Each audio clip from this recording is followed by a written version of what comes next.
upaya-upaya ini tidak segera diatasi selama ini gitu.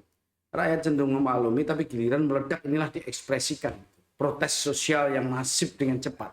Ini kalau jangka pendek harus ada perubahan kebijakan.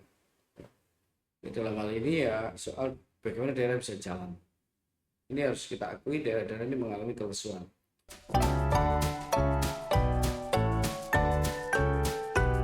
Baik, para sahabat kedaulatan rakyat, kita ketemu lagi dalam bincang-bincang yang tentu menarik, dan kita tahu bahwa akhir-akhir ini pada situasi di mana demonstran ada di mana-mana, kasus-kasus yang meledak karena dipicu oleh kontra DPR, yang itu kemudian menjadi meluas. Dan sekarang ini, sekarang pemerintah sedang mulai menenteramkan di mana-mana. Nah, untuk membahas itu kita ketemu dengan kita kedatangan tamu yang istimewa, Mas Dr. Ari Sucipto. Mas Ari ini adalah Wakil Rektor UGM yang selama ini kita ketahui banyak pendapatnya yang sangat kritis menyikapi situasi yang terakhir ini. Mas Ari, sehat-sehat selalu? Sehat. Di tengah situasi demo? Di tengah situasi sakitnya Republik. Sakitnya Republik. Baik itu, Mas Ari, bagaimana menurut Mas Ari pendapatnya? Kira-kira kenapa sih situasi demikian terus meledak terus berlanjut? Saya kira apakah hanya karena tunjangan DPR naik? Apakah itu? Ya kalau kita lihat ini kan seperti gunung es, nampaknya sedikit tapi sebenarnya masalahnya banyak. Kalau orang menilai kasus DPR ini satu sebagai yang nampak dan itu pemicu, meskipun itu bagian dari masalah ya, tapi itu membongkar dari sekian banyak kasus-kasus atau masalah yang sebelumnya berangkai. Jadi ibaratnya ini adalah akumulasi dari sekian kekecewaan. Masyarakat itu selalu menganggap ya sudahlah dimaklumi itu selama ini. Menganggap ya karena kritik yang muncul terutama di kalangan kelas menengah itu sangat banyak dulu bercerita soal praktek oligarki, lembaga representasi yang tidak berfungsi, terus kemudian money politik, kasus hukum dan seterusnya, termasuk artikulasi mereka itu di publik seringkali nggak mencerminkan problem yang ada di masyarakat. Nah, maka ketika tiba-tiba dalam situasi di mana PHK terjadi di berbagai kasus dalam waktu 1 tahun terakhir ini, terus kemudian soal kenaikan pajak yang dilakukan oleh pemerintah daerah akibat dari menurunnya transfer fiskal dari pusat ke daerah, akibat dari bahasanya itu efisiensi dan sebenarnya bukan efisiensi itu yang terjadi ya, potongan budget, memotong budget gitu. Tapi kan itu bukan efisiensi, hanya realokasi dari sini taruh di sini gitu. Ada kementerian yang dipotong, tapi kementerian yang lain ditambah gitu. Termasuk perguruan tinggi budgetnya juga dikurangi. Itu banyak sekali ya tadi cerita-cerita itu, dan misalnya ada rencana mau menaikkan iuran BPJS kesehatan. Soalnya itu numpuk gitu loh. Dalam situasi kesulitan itu tiba-tiba kok ada rencana tentang tunjangan 50 juta itu, dan itu ada, apalagi era media sosial, akselerasi atau percepatan informasi itu yang ditangkap oleh publik. Kalau dicek itu ya mulai dari TikTok, Instagram, Facebook, dan macam-macam media sosial itu gambaran itu nampak nyata gitu, sehingga masyarakat pun terbuka melakukan kritik besar-besar. Nah itu loh jelalah itu. Tiba-tiba Sahroni ngomong merespon yang dengan bahasa-bahasa yang dianggap vulgar ya, netizen ya vulgar, meledek kayak gitu. Oh itu serangannya cepat sekali gitu. Itu kasus yang membuat orang konsentrasi demonstrasi kan ke sana. Yang sebelumnya juga demonstrasi peristiwa yang di Pati, yang orang melakukan masyarakat Pati tidak setuju atas rencana kenaikan PBB itu yang 250%. Ya. Daerah-daerah yang melakukan itu terjadi di daerah yang lain, cuman kebetulan Bupati Pati waktu itu menyampaikannya dengan cara ketika dikritik dengan ya mau di demo malah dianggap nantang gitu. Nah itulah babak awal itu. Nah itu terjadi mengalami eskalasi. Sehingga ketika tiba-tiba parlemen unjangan itu dan statement-statement itu ketika ditetapkan dia joget-joget, wah itu melahirkan. Nah itu yang kemudian mengalami eskalasi, kemudian warga demonstrasi ke sana, hari berikutnya buruh, ojol dan sebagainya, kemudian ada peristiwa itu. Nah, peristiwa itu biasanya mahasiswa juga demo gitu. Nah, poin inilah yang saya ingin katakan, upaya-upaya ini tidak segera diatasi selama ini gitu. Rakyat cenderung memaklumi, tapi giliran meledak inilah diekspresikan. Protes sosial yang masif dengan cepat. Cuman bedanya dengan dulu itu tidak secepat sekarang.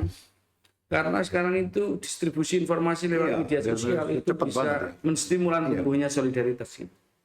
Nah, tapi Mas Ari, kalau kita lihat itu bahwa pemicunya adalah termasuk tadi ya. Tapi apakah ada benar-benar bahwa sebenarnya yang terjadi itulah komunikasi yang buruk di DPR dengan publik gitu.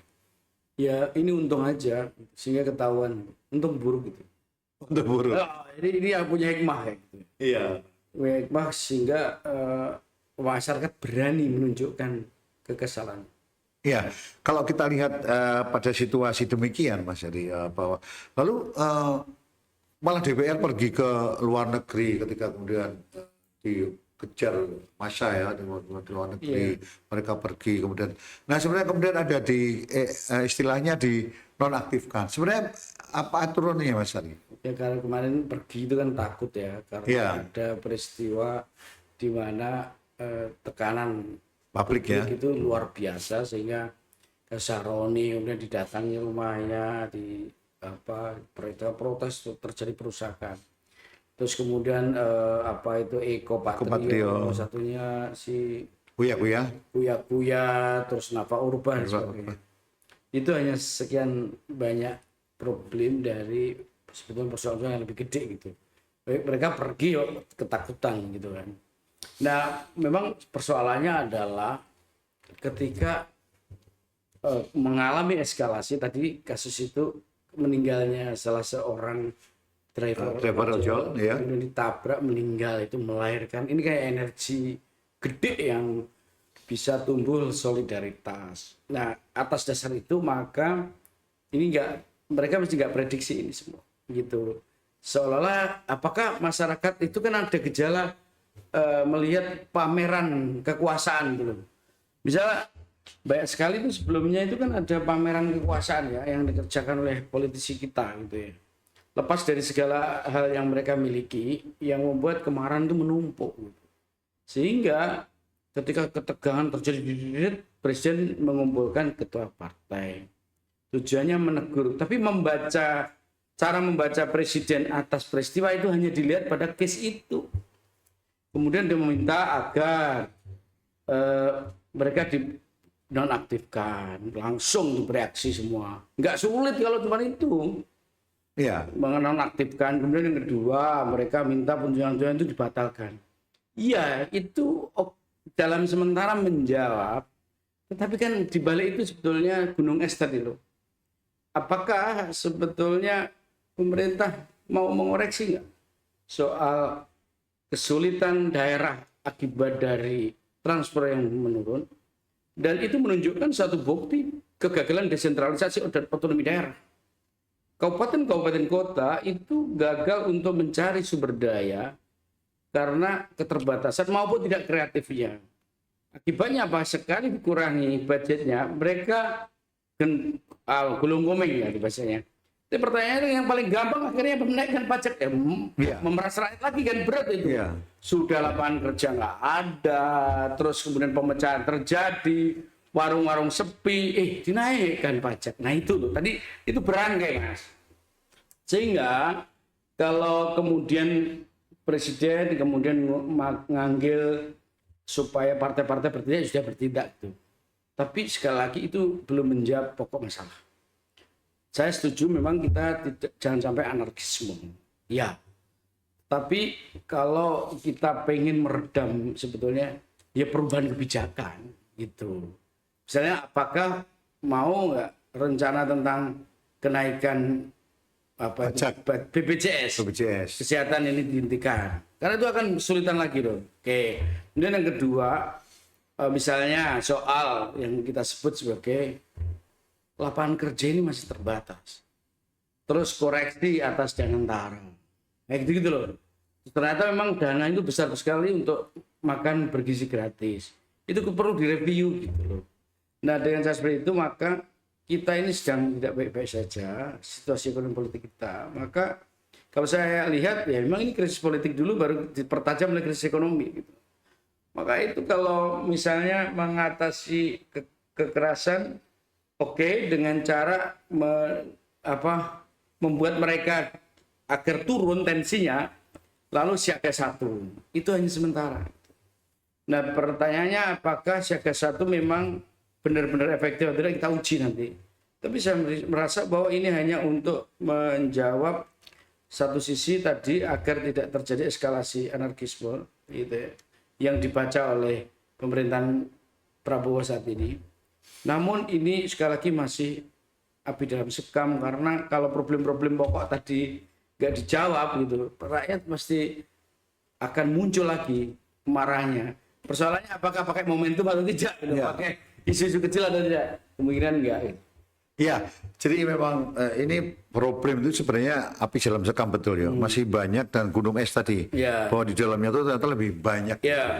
Lalu menurut Mas Ari, apakah betul ini isu-isu yang kemudian berkembang ya, bahwa demo ini ditumpangi dengan misalnya para koruptor yang ditangkap, tapi kemudian dia tidak suka, apa benar kayak gitu menurut pandangan Mas Ari? Analisa Mas Ari? Orang itu dalam situasi seperti ini bisa aja berspekulasi apapun ya. Ya kalaupun benar apa yang mesti dilakukan, kalaupun salah apa yang tidak yang dilakukan. Tapi pesan pentingnya bukan pada teori konspirasi. Kalau orang pakai teori konspirasi, ya bisa benar, ada bisa juga tidak. Tapi poin saya adalah ada yang salah nggak sih sebetulnya selama ini gitu? Apakah nunggu kekerasan dulu baru berubah? Dulu saya ingat Mas, berarti yang lalu kan sempat muncul One Piece, bendera itu. Bendera, ya. Yang itu dipakai kartun itu sebagai salah satu simbol untuk mengingatkan tentang ada ketidakadilan. Nah, kalau itu misalnya bisa ditangkap sebagai secara simbolik, ada pesan-pesan, mestinya segera mengoreksi. Bukan sekedar melarang begitu. Menjadi dikoreksi kebijakan-kebijakan, oh ini ternyata masyarakat sopir truk itu di mana-mana itu bawa bendera itu. Jangan ketakutan atas bendera, mestinya itu dijadikan sebagai sinyal bahwa kita harus melakukan koreksi kebijakan gitu. Nah, tetapi ternyata enggak gitu. Oke, kemudian baru berubah, oh enggak apa-apa silakan bendera gitu. Tapi pertanyaannya adalah makna pengibaran bendera One Piece itu adalah pesan ada fenomena ketidakadilan, ada fenomena kemiskinan. Itu yang dijawab mestinya gitu, bukan hanya oke enggak apa-apa ngibarin bendera. Loh, kalau kita ini adalah bagian dari simbol untuk melakukan kritik sosial, pemerintah mestinya peka soal itu, gitu loh. Ya, artinya bahwa pemerintah itu Nunggu protesnya belum mampu membaca sinyal ya. Nah, kalau saya melihat juga Mas Ari, kira-kira pemerintah itu hanya sekedar kayak cek ombak gitu. Kalau itu bergolak, baru dilakukan suatu. Kira-kira benar nggak? Benar itu. Misalnya contoh begini Mas, suatu ketika kan ada statement dari PPATK ya, yang rekening 2 bulan nggak ada diblokir gitu. Loh kok bisa gitu, atau 3 bulan gitu?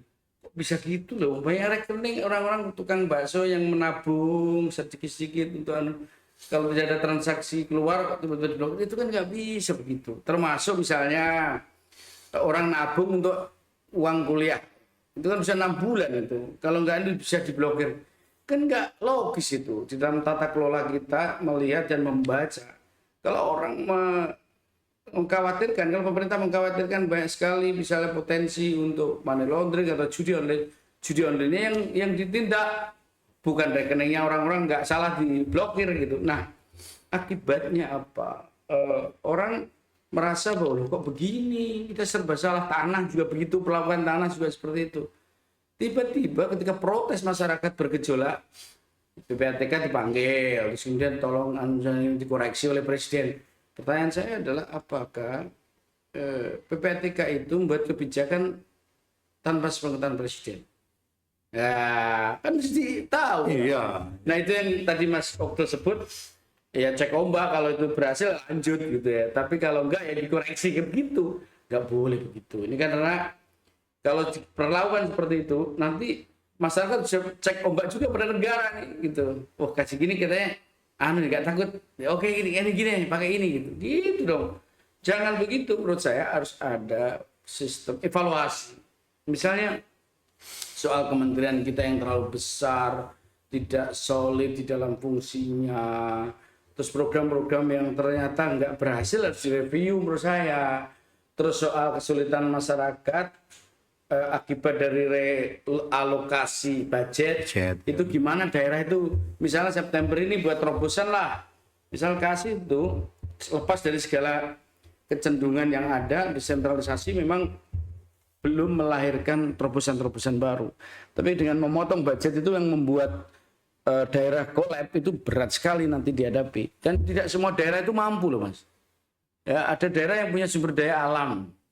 Terus ekonominya bisa survive masyarakatnya. Ada yang nggak mampu. Daerah-daerah luar Jawa itu masih banyak. Oleh karena itu mari kita berpikir dan berlaku adil. Nah, pemerintah mestinya mengambil sikap dan hal-hal berdasarkan kepekaan dia di dalam membaca tantangan yang dihadapi.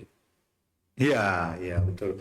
Jadi kayaknya memang sebenarnya Mas Ari, kalau dari kacamata seorang akademisi dan pengamat, sebenarnya kebijakan apa sih yang paling sampai sekarang kemudian menelan kebijakan, misalnya menelan biaya banyak, misalnya seperti ya makan bergizi, yang itu menurut saya belum ada kajian khusus ya, yang akademis gitu, sehingga banyak yang keracunan, kemudian juga antara kota dengan desa aja menunya pada nggak suka kota. Iya. Menurut Mas Ari apa aja kebijakan yang perlu dikoreksi sekarang? Ya, misalnya soal yang tadi sebut kita makan bergizi gratis. Itu waktu itu kan tema yang diangkat oleh Prabowo Gibran pada saat kampanye. Oke, mau diterapkan, tapi harus ada uji coba dulu sih. Coba dan selektif, misalnya memang yang membutuhkan saja gitu. Banyak hal yang kita bisa catatan ya, bahwa kalau ini dipukul rata, sementara nggak perlu secara sosiologis itu dipukul rata. Nah, yang lain kalau ini direalokasi saja gitu ya, di tempat tidak mesti semuanya dana tersedot, itu udah membantu yang lain gitu ya. Ini praktek tentang akibat dari kebutuhan dan situ, dana pendidikan berkurang. Makanya orang Papua pernah menolak kan soal MBG itu, karena kita bisa membiayai warga kita makan. Yang kita butuhkan itu pendidikan dan kesehatan gratis gitu.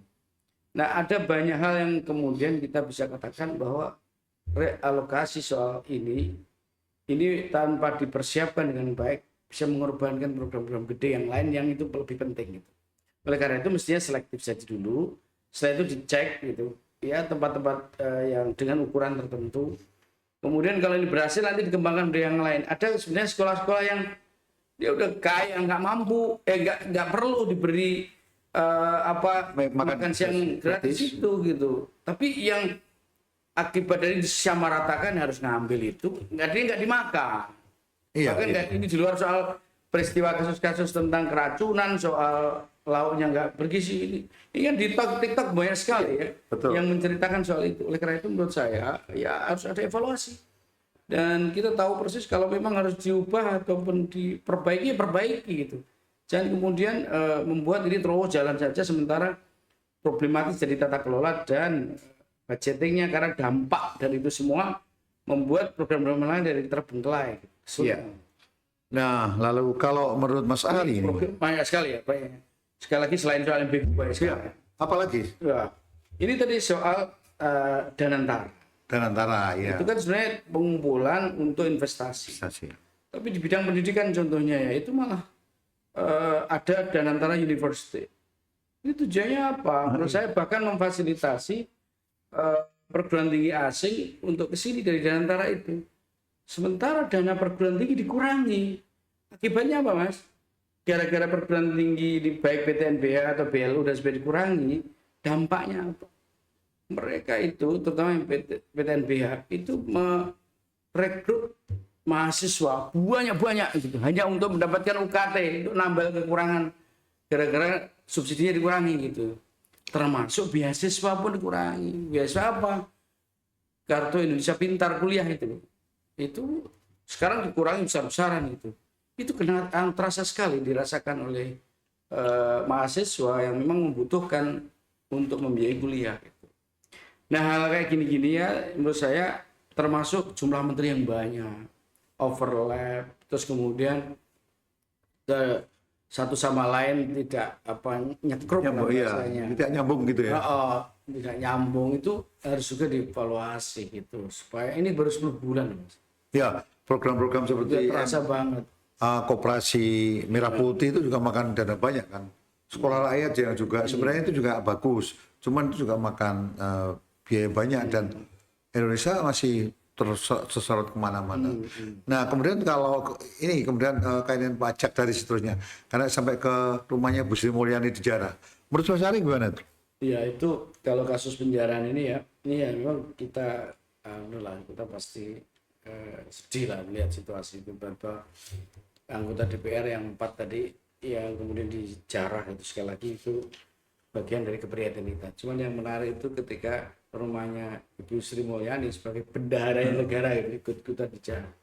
Dan nampaknya Presiden mereka tidak tahu itu tiba-tiba penjaraan atau bagaimana gitu. Kalau memobilisasi sumber daya untuk menghentikan sejak awal mestinya bisa kan ada intelijennya yang bisa memberi informasi sehingga melakukan pencegahan. Tapi anyway apapun yang membuat catatan buat kita semua bahwa kenaikan pajak yang terjadi pada tempat yaitu terutama daerah gara-gara daerah mencari sumber pendapatan baru hanya lewat pajak itu terus terang itu menjadi isu yang krusial, isu yang cukup membuat orang kecewa gitu karena sedang terjadi krisis ya ini kalaupun bertahap sih mungkin ya tapi yang terjadi itu ada yang 250, ada 300%, ada yang bahkan 1000 ada di Cirebon itu ya. Luar biasa ini yang membuat kita makin tahu bahwa ada hal-hal yang memang harus dikoreksi gitu maksud saya. Iya, kalau kita lihat memang sedemikian parahnya program-program yang tiba-tiba aja muncul, muncul gitu, tiba-tiba muncul. Nah kemudian Mas Ari kalau kita lihat tadi ada isu-isu juga, apakah betul nih dari pandangan akademisi gitu, apa benar nih kita gerakan-gerakan itu dipengaruhi oleh asing misalnya gitu, kelompok-kelompok asing yang ingin memperkeruh Indonesia? Ya, sekali lagi bahwa itu kan jawaban yang paling gampang kalau ada peristiwa. Kalaupun asik kenapa tidak dihentikan? Kalaupun terjadi upaya itu kenapa tidak dicegah? Nah pertanyaan saya adalah ya bisa jadi ya, tapi bisa jadi juga tidak karena memang kegagalan di dalam yang ketika menjawab persoalan-persoalan yang dihadapi oleh negeri. Jangan-jangan ini kekeliruan tata kelola saja di dalam membuat kebijakan yang mestinya hampir banyak negara mengalami krisis, tapi kenapa bisa gitu? Nah ini kan apakah ada hubungan soal nasionalisme gitu? Saya rasa kalau bicara soal nasionalisme di Indonesia sekarang yang terjadi ini nasionalisme kita itu tercerabut kayak gentayangan gitu. Satu sisi kalau kita bicara soal kedaulatan, bisa bicara soal kemandirian sebagai sebuah bangsa. Kita ini soal negosiasi dengan pemerintah Amerika Serikat berkenaan dengan tarif. Iya. Itu aja kalah gitu. Ya itu artinya kita selalu ngomong kalau pidato-pidato itu soal kemandirian gitu. Tapi ketergantungan cukup tinggi dan di situ membuat kita wah ini cara kita menegosiasi buktinya gak mampu. Sementara yang lain tidak memperkuat kapasitas lokal atau masyarakat makin dekat, tapi tercerabut karena banyak sekali pilihan-pilihan kebijakan itu justru memberatkan masyarakat. Nah dengan cara seperti itu maka sekarang ini kesulitan urusan masyarakat itu tidak bisa dibaca. Ya hanya sekedar peristiwa-peristiwa itu rangkaian satu sama lain. Maka itu kembali kalau kita bisa menilai ulang mengenai peristiwa-peristiwa yang belakangan terjadi yang melahirkan kehebohan itu adalah praktek negara itu mestinya mengubah kebijakan. Kalau mengubah kebijakan, memperbaiki beberapa yang tadi saya sebut, saya yakin masyarakat punya harapan baru, optimisme baru. Nah kalau tidak ya ini akan bisa muncul lagi. Iya, yang menarik sekali ini jadi artinya pemerintah harus mengubah kebijakan-kebijakan yang sudah dilaksanakan sekarang ini. Terutama kaitannya dengan tadi beberapa hal yang bisa menyerap dana ya, sehingga itu yang kemudian memberatkan ini ya. Ya.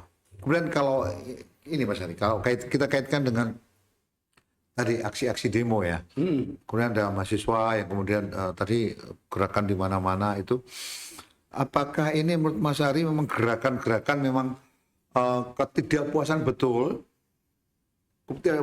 dari rakyat, atau tadi dikatakan bahwa memang ini karena pada segmen-segmen tertentu aja seluruhnya. Kalau lihat kecenderungan problem keresahan itu, ini di luar soal demo pun, saya beberapa kali melihat orang mengeluh dalam sebuah perbincangan di Gardu-Ronda, perbincangan di obrolan di komunitas arisan atau pertemuan-pertemuan tahlilan gitu. Itu mereka mengeluh memang kesulitan-kesulitan yang dialami masyarakat soal daya beli dia merosot. Nah, termasuk daerah-daerah itu ekonominya rendet banget karena keterbatasan APBD mereka. Desa juga begitu. Nah, itu artinya memang problem-problem serius.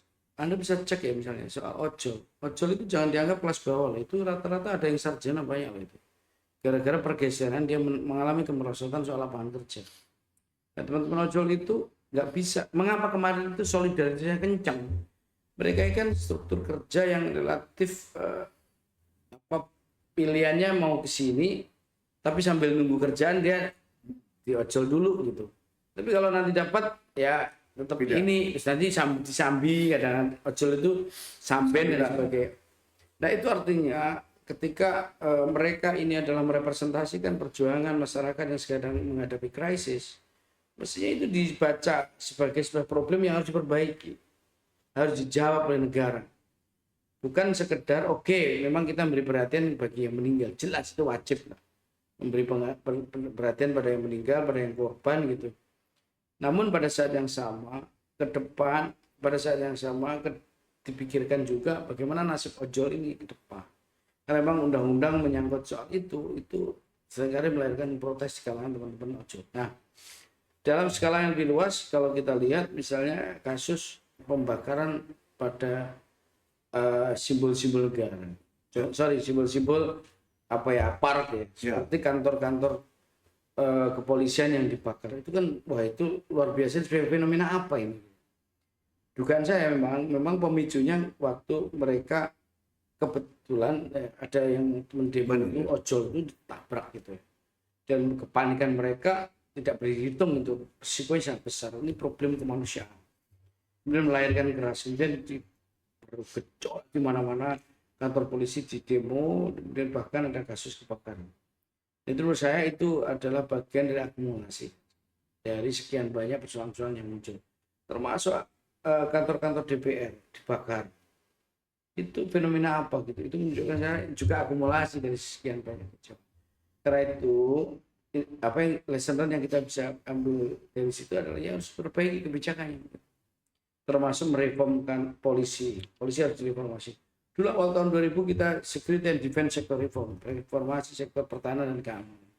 Itu cukup bagus dulu, ada TAP MPR 6 dan 7 tahun 2000 tentang pemisahan TNI dan Polri dan sebagainya. Nah, menurut saya ada beberapa hal yang kalau kita tarik dalam skala yang makro memang harus diperbaiki secara fundamental polisi apa.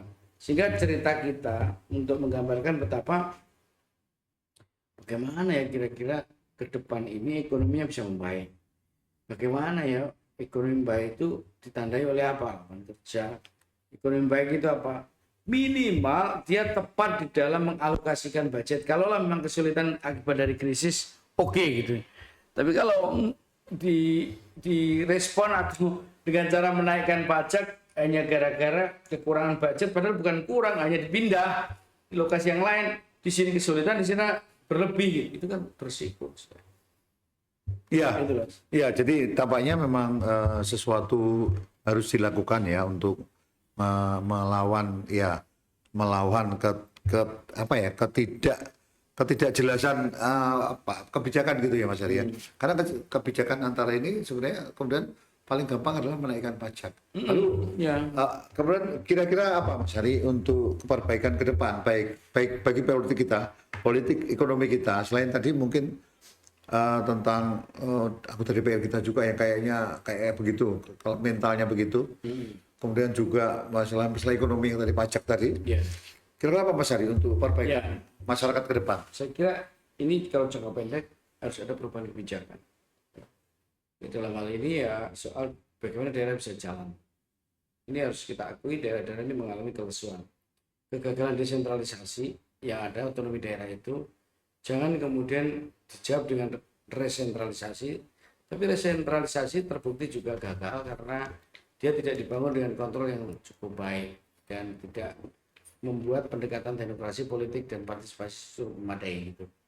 Itu saya menyebut ya misalnya punya waktu untuk mendorong agar daerah ini bisa hidup kayak apa.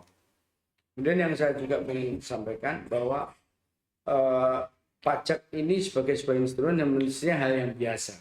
Oke, tetapi menjadi tidak biasa ketika menaikkan pajak pada saat rakyat menderita gitu. Nah, itu beberapa negara ketika masyarakat itu sudah pendapatannya oke, itu wajar kemudian pajak dinaikkan gitu. Tapi ketika menaikkan pajak yang itu dilakukan oleh pemerintah daerah karena berkurangnya dari budget, itu pasti ini harus koreksi gitu. Kemudian yang ketiga juga saya penting, kita ini punya pengalaman demokrasi yang panjang, meskipun ini beban ada oligarki dan sebagainya. Tapi tolong ini kasus-kasus ini jangan sampai menjadi alasan untuk melakukan remilitarisasi. Karena gejala juga ada. Bagaimanapun demokrasi dan supremasi sipil itu penting di dalam wajah kita. Kita pernah cukup baik di era awal tahun 2000-an melakukan reformasi atau hubungan sipil militer. Dan itu yang menjadi babak dan pilar, babak pembentukan pilar demokrasi. Nah, tapi mengalami penurunan yang luar biasa. Karena dengan cara seperti itu, maka jangan sampai juga kita kembali seperti masa lalu, anti demokrasi gitu, terus remilitarisasi itu, wah itu terlalu berat nanti apa yang dihadapi gitu. Saya kira itu poinnya. Iya, iya, baik, sahabat Kedaulatan Rakyat, tadi banyak sekali yang kita bincangkan ya. Tapi intinya adalah bagaimana pemerintah itu perlu meninjau lagi kebijakan-kebijakannya. Kalau kita lihat misalnya pajak tadi yang dikatakan Mas Ari bahwa berawal dari pajak, kemudian ide-ide itu muncul ketika gubernur, maksud saya bupati-pati ya, yang kemudian didemo besar-besaran. Nah, Mas Ari, sekarang mungkin sebagai penutup untuk ini, untuk dialog kita ini, kira-kira apa pesan-pesan apa yang? Ya, saya berharap pemerintah ini respon atas kritik publik. Ya. Bagaimana juga krisis ini, saya menyebut ini krisis politik lalu krisis ekonomi, dan dia bisa mempertajam ini krisis politik.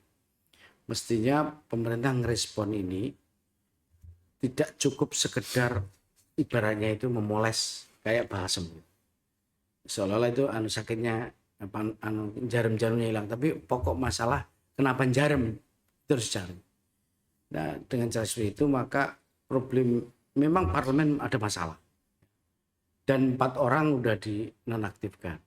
Oke, tetapi alasan untuk mereformasi parlemen dan mereformasi kebijakan-kebijakan pemerintah. Pemerintah ini jangan sampai merespon masalah ini seolah-olah parlemennya yang salah mata gitu. Tapi pemerintah sendiri itu ada banyak yang harus koreksi. Tadi PR soal pajak tadi ya, soal rencana mau menaikkan BPJS kesehatan, terus kemudian biaya pendidikan yang justru dikurangi. Ini pendidikan tinggi ini sebagian besar untuk dana kedinasan. Nah, akibatnya apa? Ya perguruan tinggi itu mencari dana sendiri. Nah, karena mencari dana sendiri itu waduh serampangan nanti kualitasnya gitu. Nah, termasuk saya kira ada banyak hal-hal yang itu soal politik, undang-undang dan banyak sekali soal isu perampasan aset dan sebagainya. Dan bangun kredibilitas dengan cara trustnya harus berkuat dengan menunjukkan langkah-langkah yang strategis. Saya rasa upaya kita untuk menjawab masalah struktural, pengangguran, keterbatasan lapangan kerja, ekonomi daerah nggak hidup dan sebagainya, itu nggak mungkin hanya dijawab sekedar sifatnya kasus kemarin itu, hanya siaga 1 gitu. Tidak hanya itu. Ini meredam, tapi akar masalahnya diselesaikan.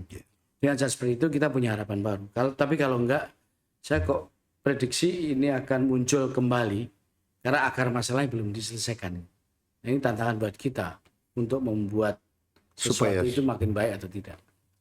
Iya, baik itu. Saya kira sahabat kedokteran rakyat tahu ya kira-kira arahnya kemana, bahwa kebijakan itu memang harus dilakukan, dan banyak sekali kebijakan-kebijakan yang kita anggap itu masih ya tiba-tiba aja muncul, belum ada kajian-kajian yang menarik, apalagi kajian-kajian dari teman-teman dari perguruan tinggi ya, akademisi yang kemudian tentu lebih solid karena berdasarkan fakta gitu. Baik, itu jangan lupa like, silakan ditulis di sini, kemudian komentarnya apa, komen dan subscribe. Oke, terima kasih Oke, Mas. Mas Ari. Terima kasih Mas Okto, salam sehat selalu. Salam sehat selalu. Ya.